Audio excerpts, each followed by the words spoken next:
For today's video tayo mga dreyan, dito tayo nagbabantay sa CCTV. Yon, hindi ko akalain na makikita ko to si Manong, ang ating laging pasaway. Ayan o, dyan magsisindi siya ng sigarilyo.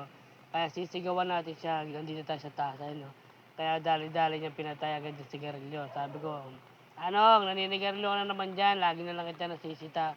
Sabi ko guys sa kanya, dali-dali niya pinatay yung sigarilyo ng dalawang daliri niya. O, patay mali siya. Patay mali siya pa yan, o. Diba? Ang dami talagang matitigas na ulo, lalo ng mga matatanda. Kung sino pa matatanda, sila pa yung mga pasaway. Paulit-ulit ko na lang siya ng sinisita. Ay, naku, Manong. So, ulitin, baka bigyan na kita ng warning or banning muna para hindi ka muna makapaglaro dito at matuto ka. Diba? Lalabas na sila kasi hinayaan na sila. Sinigaw-sigawan ko sila dito galing sa taas eh. Kukulit nyo eh. Sabing bawal dyan manigarilyo eh. Ganyan pa rin lagi ginagawa nyo. O, paano mga dre? Sana magtanda na kayo ha.